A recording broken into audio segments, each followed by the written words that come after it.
शांति।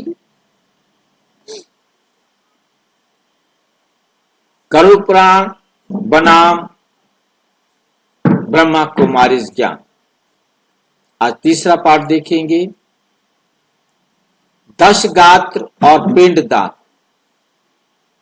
10वें दिन जो क्रियाएं की जाती हैं उनको 10 गात्र कहते हैं, और पिंडदान। गरुड़ पुराण बनाम ब्रह्मा कुमारी ज्ञान। आज हम एक महत्वपूर्ण विषय पर चर्चा करेंगे, 10 गात्र और पिंडदान। ये विषय हिंदू परंपरा में विशेष स्थान रखता है, लेकिन इसमें 2 प्रमुख दृष्टिकोण सामने आते हैं। गरुड़ पुराण का दृष्टिकोण, ब्रह्मा कुमारी ज्ञान का दृष्टिकोण। आइए दोनों को गहराई से समझते हैं और सत्य को जानने का प्रयास करते हैं। नंबर 1, गरुड़ पुराण के अनुसार 10 गात्र और पिंडदान।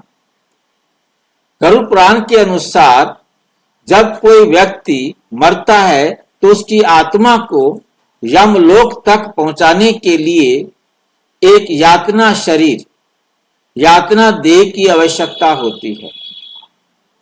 इस यातना देह, यातना शरीर को ध्यान से समझना है। ये यातना देह तभी बनता है जब परिजन 10 गात्र कर्म और पिंडदान करते हैं। बिना पिंडदान के आत्मा को यमलोक की यात्रा में कठिनाई होती है। श्राद्ध और पिंडदान करने से मृत आत्मा को शांति और मोक्ष की प्राप्ति होती है। यदि पिंडदान ना किया जाए तो आत्मा भटकती रहती है और प्रेत योनि में जा सकती है। ये दृष्टिकोण मृत्यु के बाद के जीवन का पिंडदान और श्राद्ध के कर्म कांड से जोड़ता है। ब्रह्मा कुमारी ज्ञान के अनुसार 10 गात्र और पिंडदान। ब्रह्मा कुमारी ज्ञान हमें एक अलग दृष्टिकोण देता है। नंबर 1, आत्मा अजर अमर है, उसका कोई भौतिक शरीर नहीं होता। आत्मा का अपना कोई भौतिक शरीर नहीं होता। आत्मा इस संसार में पाठ बजाने के लिए आती है, अपने कर्म के अनुसार यहां पर स्थूल शरीर लेती है। जैसे उसके अपने संस्कार होते हैं, वो अपने संस्कारों के आधार पर अपना शरीर यहां पर लेती है।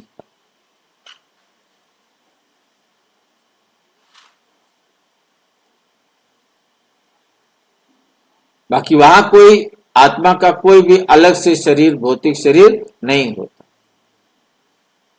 आत्मा अपने कर्मों के आधार पर ही गति प्राप्त करती है, ना कि पिंडदान से। अब हमने पिंडदान के बारे में हम अच्छी तरह से जानते हैं। चावल, जौ, कुछ भी आटे का बना करके पेड़े से बनाए जाते हैं और उसे मतलब उसमें तिल, क्या बोलते हैं, कमल का डोडा और जो भी सामान लिखे जाते हैं, इलायची है, लौंग है, वो वहां उस पे लगाए जाते हैं। और उन सबको मिला करके 9 पिंड बना करके दान किया जाता है। फिर पितरों के पिंड बनाए जाते हैं, उन पितरों में उसको मिलाया जाता है। ये सिर्फ और सिर्फ, और उसके बाद सारा कुछ उठा करके कहां डाल दिया जाता है? उसी गंगा में डाल दिया जाता है। खत्म। अब पिंड हमने गंगा में डाल दिया, अब उससे शरीर किसका बनेगा? कच्चे अनाज से ऐसे बना करके डालने से कोई शरीर बनता है?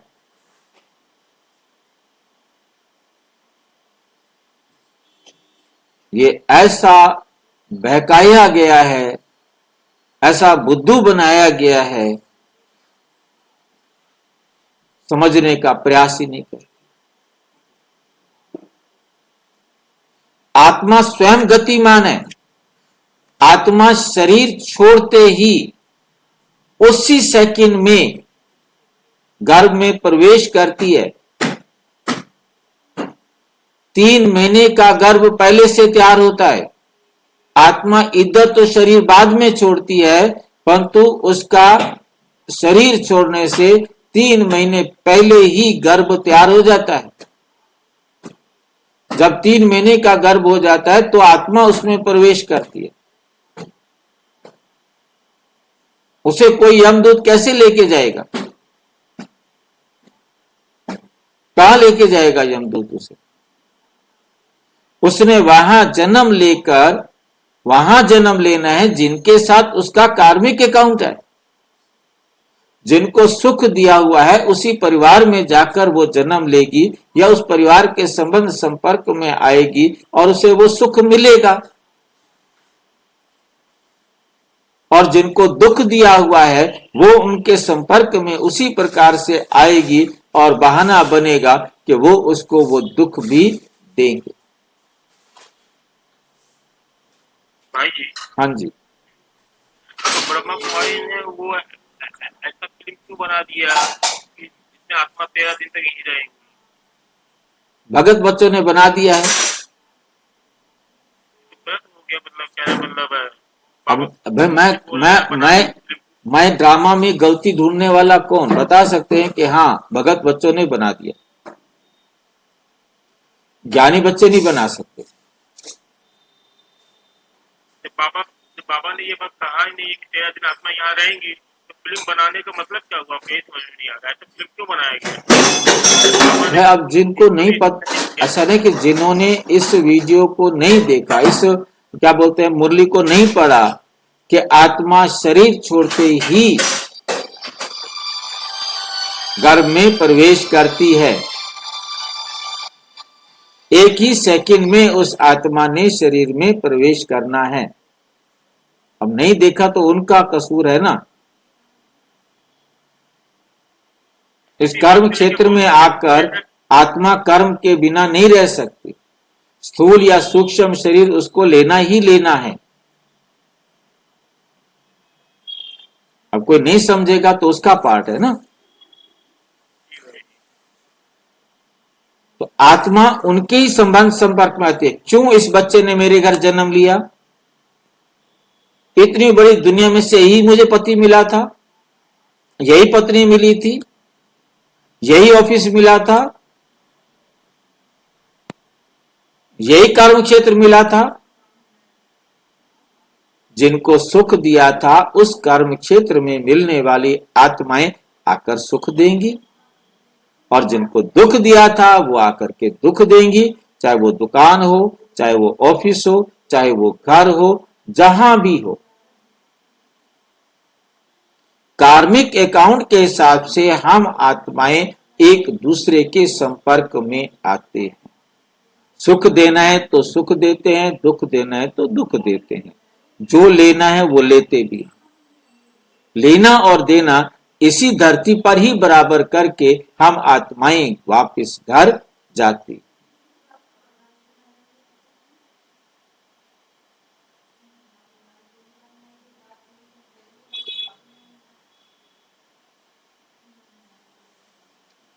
ना कि पिंडदान से। वो कहते पिंडदान कर दिया, अब वो अपने पितरों में जाकर मिल गए। पितरों में कहां जाके मिलेगी? उन लोगों के साथ जाकर इस दुनिया में मिलेगी जिनको उसने सुख व दुख दिया है, ना कि ऊपर कहीं जाकर के उसने मिलना है। मृत्यु के बाद आत्मा नए शरीर की खोज में चली जाती। उसे खोजना नहीं पड़ता। यहां पर ये जो बात है उनको समझ में नहीं आई। खोजना नहीं पड़ता। आत्मा के अंदर 5000 साल की रिकॉर्डिंग है। वो उस रिकॉर्डिंग के अनुसार एक शरीर को छोड़ती है और दूसरा शरीर ले लेती, और उसका जहां गर्भ तैयार है उसे वहां कोई यमदूत नहीं पहुंचाते।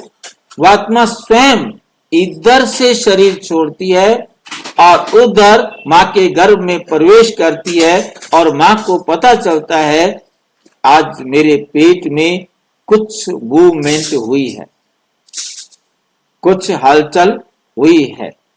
उसको हलचल महसूस होती है पहली बार जब आत्मा गर्भ में प्रवेश करती है, भ्रूण में प्रवेश करती है। इससे पहले तो 3 महीने का वो भ्रूण अपने आप धीरे धीरे बनता रहता है। आत्मा को मृत्यु के बाद खोजने की जरूरत नहीं है और उनके पास जन्म लेती है जिनके पास उसका कार्मिक अकाउंट है, जो उसके संचित कर्मों के अनुसार निर्धारित होता है। जो उसने अब तक कर्म किए हैं, जिसके साथ उसका कार्मिक अकाउंट है, उस मां के पास जन्म लेगी। पालना उस मां से लेनी है जिस मां के साथ कार्मिक अकाउंट है। उसी मां के साथ भी हो सकता है, किसी और के पास भी हो सकता है। पिंडदान एक सामाजिक प्रथा हो सकती है, लेकिन आत्मा की यात्रा इससे प्रभावित नहीं होती। पिंडदान करें या ना करें, आत्मा पर उसका कोई असर नहीं।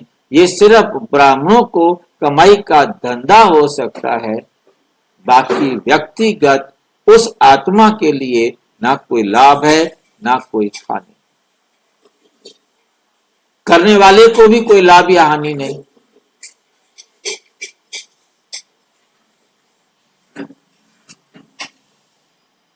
आत्मा की शांति के लिए अच्छे कर्म करना,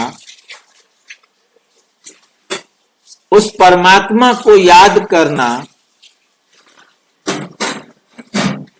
उसके प्रति प्रेम पूर्ण भाव रखना अधिक महत्वपूर्ण। वो आत्मा भी मेरा भाई है,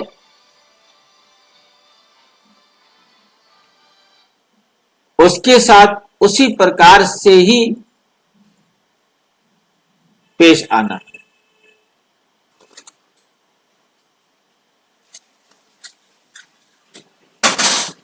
इस दृष्टिकोण में मृत्यु के बाद की स्थिति को व्यक्तिगत कर्मों पर आधारित किया गया है, ना कि किसी कर्म कांड से। कौन सा अधिक निकट है, सत्य के निकट है? गरुड़ पुराण संस्कारों और पिंडदानों को आत्मा की गति से जोड़ता है। ब्रह्मा कुमारी ज्ञान कर्मों को ही आत्मा की वास्तविक गति का निर्धारक मानते हैं। वैज्ञानिक दृष्टिकोण से कोई प्रमाण नहीं है कि पिंडदान से आत्मा को कोई विशेष परिवर्तन होता हो। मृत्यु के बाद आत्मा अपने कर्मों के आधार पर अगले जन्म में प्रवेश करती है। इसलिए ब्रह्मा कुमारी का ज्ञान दृष्टिकोण अधिक तार्किक और आत्मा के वास्तविक स्वरूप के करीब लगता है। निष्कर्ष, आत्मा को गति देने के लिए पिंडदान की नहीं, बल्कि अच्छे कर्मों की आवश्यकता होती है। याद, प्रेम और सद्कर्मों से ही आत्मा को सच्ची शांति मिलती है। मृत्यु के बाद आत्मा नए शरीर में प्रवेश करती है। यही पुनर्जन्म का सिद्धांत है। नंबर 4, भय या परंपरा के कारण नहीं, बल्कि समझदारी से निर्णय लेना चाहिए। तो क्या हम अपने पूर्वजों को सच्ची श्रद्धांजलि देने के लिए अपने जीवन में अच्छे कर्म करेंगे? यदि हां, तो आज से ही सत्कर्मों का अभ्यास करें और अपने जीवन को सच्चा स्वर्ग बनाएं। अच्छा, ओम शांति। और विस्तार से जानने के लिए प्रजापिता ब्रह्मा कुमारी ईश्वरीय विश्वविद्यालय के किसी भी सेवा केंद्र पर संपर्क करें और यदि कोई प्रश्न है तो 9213106986 पर केवल टेलीग्राम करें, 9650692270 पर केवल व्हाट्सएप करें, फोन नहीं। ओम शांति।